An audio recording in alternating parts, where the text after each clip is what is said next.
నిన్న తెలంగాణ రాష్ట్ర ప్రభుత్వం అత్యంత కీలకమైనటువంటి నిర్ణయాలు తీసుకుంది. తెలంగాణ రాష్ట్రంలో ముఖ్యంగా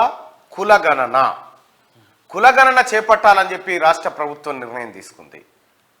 రాహుల్ గాంధీ గారి ఆదేశాల మేరకు గతంలో తెలంగాణ ప్రజలకు రాహుల్ గాంధీ గారు హామీ ఇచ్చారు.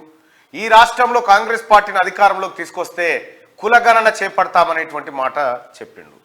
కులగణన చేపట్టడం ఏంది, కులగణన ద్వారా ఏం జరుగుతుంది, ఈ లెక్క ఒక్కసారి బయటికి వస్తే కనుక జరిగే పరిణామాలేంటి, తద్వారా ఎవరికి ఇబ్బంది, రాజకీయంగా ఎవరికి లబ్ధి జరుగుతుంది. సో ఈ లెక్కలన్నీ బయటకు వచ్చే పరిస్థితి అయితే కనిపిస్తూ ఉంది. తెలంగాణ రాష్ట్రంలో ముఖ్యంగా ఎస్సీల జనాభా ఎంతో లెక్కబెట్టిరు, ఎస్టీల జనాభా ఎంతో లెక్కబెట్టిరు, మైనార్టీల జనాభా లెక్కబెట్టిరు, ఆ తర్వాత అప్పర్ క్యాస్ట్ ఈడబ్ల్యూఎస్ వాళ్ళకి సంబంధించినటువంటి జనాభా ఎంతో లెక్కబెట్టారు. కానీ ఇప్పటి వరకు కులాల వారీగా బీసీలను మాత్రం లెక్కించలేదు. సో గతంలో కేసీఆర్ సమగ్ర కుటుంబ సర్వే పేరుతో కార్యక్రమాన్ని నిర్వహించిన ఆ కీలక పత్రాలన్నింటినీ కేసీఆర్ దాచిపెట్టిండు.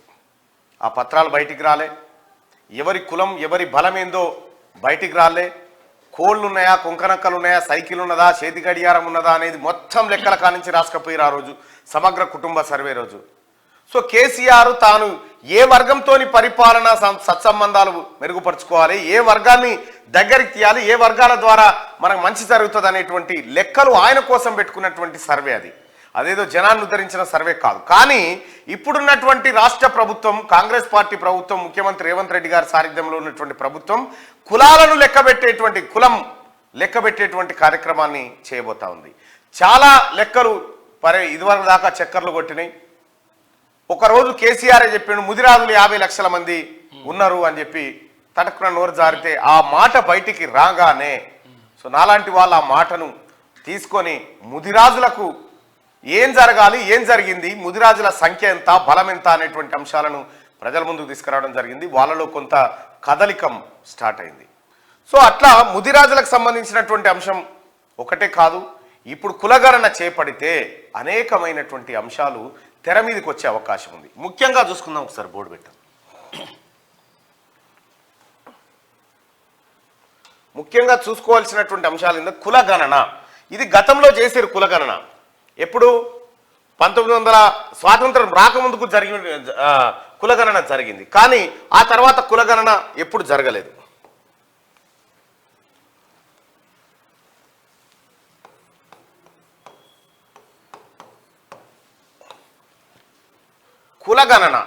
కులగణన జరగడం వల్ల ఏమవుతుందంటే ఎస్సీ, ఎస్టీ, బీసీ, మైనారిటీ, ఆ తర్వాత ఓసీ వీళ్ళు ఉన్నారు కదా, వీళ్ళ లెక్క ఏందో తెలిసింది, వీళ్ళ లెక్క తెలిసింది, వీళ్ళది తెలిసింది. కానీ వీళ్ళది ఇప్పటి వరకు ఏ ప్రభుత్వం కూడా బయట పెట్టట్లేదు బీసీల లెక్క. ఈ బీసీలలో అనేకమైనటువంటి కులాలు ఉన్నాయి. ముఖ్యంగా ప్రధానమైనటువంటి కులాలు ముదిరాజులు, మున్నూరు కాపులు, ఆ తర్వాత గౌడలు, యాదవులు, పద్మశాలీలు, ఇట్లా అనేకమైనటువంటి కులాలు ఇందులో ఉన్నాయి. అయితే ఈ కులాలకు సంబంధించినటువంటి లెక్క ముదిరాజులు, ఈ కులగణన ద్వారా ముదిరాజులు ఈ రాష్ట్రంలో 50,11,000 సంథింగ్ ఉన్నారని చెప్పి లెక్క బయటకు వస్తుంది. ఆ తర్వాత మున్నూరు కాపులు ఎంతమంది ఉన్నారనే లెక్క బయటకు వస్తుంది, గౌడలు ఎంతమంది ఉన్నారో బయటకు వస్తుంది, యాదవులు ఎంతనో, పద్మశాలీలు ఎంత, సాకలి, మంగలి, కుమ్మరి, కమ్మరి, నాయి బ్రాహ్మణ అందరికి సంబంధించినటువంటి లెక్కలు బయటకు వస్తాయి. బయటికి రావడం ద్వారా ఏం జరుగుతుందంటే తెలంగాణ రాష్ట్రంలో 2 లక్షల కోట్ల బడ్జెట్ ఉంటే 100కి 60% ఉన్నటువంటి ఈ బీసీలకు ఎంత ఖర్చు పెట్టాలనే లెక్క బయటకు వస్తుంది. ఎంత ఖర్చు పెట్టాలనే లెక్క బయటకు వస్తుంది. వీళ్ళందరిని లెక్కబెట్టి వీళ్ళనే ఎందుకు లెక్క పెట్టలేదంటే వీళ్ళలో గనుక వాళ్ళ బలం ఎంతో వాళ్ళకి తెలిస్తే వాళ్ళు రాజ్యాధికారం కావాలంటారన్న భయం పాలకుల్లో ఉండేది. కానీ ఇవాళ కాంగ్రెస్ పార్టీ బీసీలు ముందడుగు వేయాల్సిందే, బీసీలకు న్యాయం జరగాల్సిందే అనేటువంటి నినాదాన్ని జాతీయ వ్యాప్తంగా ఎత్తుకున్నది కాంగ్రెస్ పార్టీ. అందులో భాగంగా రాహుల్ గాంధీ గారి హామీ, అలాగే ముఖ్యమంత్రి రేవంత్ రెడ్డి గారు రాహుల్ గాంధీ గారు హైకమాండ్ ఆదేశాల మేరకు తెలంగాణ రాష్ట్రంలో కులగణన చేయాలని నిర్ణయించారు. కులగణన చేస్తే 50 లక్షల మంది ముదిరాజులు ఉన్నారు. సపోజ్ ఒక మాట, 50 లక్షల మంది ముదిరాజులుంటే తెలంగాణ రాష్ట్రంలో ఒక ఎమ్మెల్యే గెలవడానికి 2 లక్షల ఓట్లు చాలు. అంతే, 2 లక్షల ఓట్లు, 25 ఎమ్మెల్యేలు రావాలి మరి వాళ్ళకు. అంతే. ఇప్పుడు తెలంగాణ రాష్ట్రంలో ఉన్నటువంటి ముదిరాజులకు ఎన్ని దక్కినాయి? ఈ లెక్క, ఈ ఆలోచన బయటికి పుడుతుంది.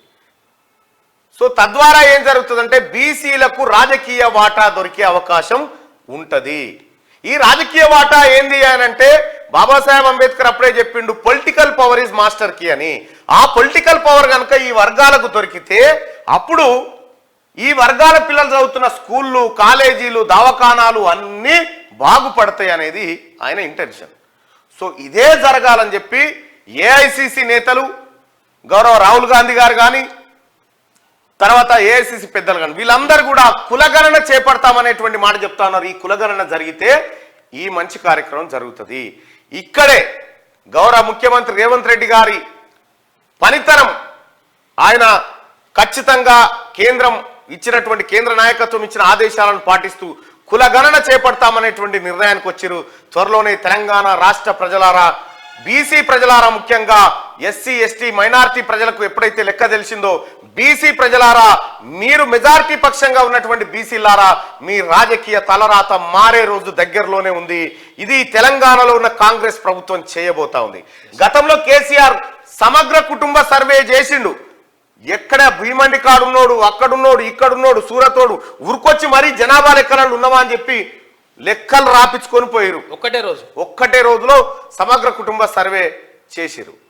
సో ఆ చేసిన లెక్కను బయట పెట్టకుండా కేసీఆర్ 10 ఏళ్ల పాటు కాలయాపన చేసి అసలు ఎవరి లెక్క ఏందో, ఎవరి కథ ఏందో ఇప్పటి వరకు బయటికి రానియలే. ఇప్పుడున్నటువంటి కాంగ్రెస్ పార్టీ ప్రభుత్వం ఈ లెక్కలు తీయాలని బయటికి సంకల్పించింది. ఈ లెక్కలు రావడం ద్వారా చాలా మంది బీసీల్లో ఒక కొత్త ఆశ మాత్రం చిగురిస్తుంది. అదే త్వరలో కులగణన అనేటువంటి కార్యక్రమం ద్వారా చేయబోతుంది. ఇక మార్నింగ్ న్యూస్ లో మిగతా వార్తలు ఏమో వెలుగు దినపత్రిక నుంచి స్టార్ట్ చేద్దాం. కులగణన చాలా ఇంపార్టెంట్. బీసీలారా మంచి రోజులు వస్తున్నాయి, గుర్తుపెట్టుకోండి. బీసీలారా మనల్ని ఈ దేశంలో ఉన్నటువంటి పులులు ఎన్ని ఉన్నాయి అడవిలో, కొంగలెన్ని, కొంకనక్కలు ఎన్ని ఉన్నాయి అని లెక్క పెట్టిరు, కానీ మనల్ని లెక్క పెట్టలే. ఇప్పుడు లెక్క పెట్టడానికి రాష్ట్ర ప్రభుత్వం సంకల్పించింది. ఆల్రెడీ బీహార్లో నితీష్ కుమార్ ప్రభుత్వం కులగణన చేసింది. బీసీలు 64% మంది ఉన్నారని చెప్పి తేల్చేసింది. ఇక్కడ ఏపీ ప్రభుత్వం జగన్మోహన్ రెడ్డి కూడా ఆ కులగణన చేపట్టింది, ఇంకా ఆ ఫలితాలు బయటికి విడుదల చేయలేదు.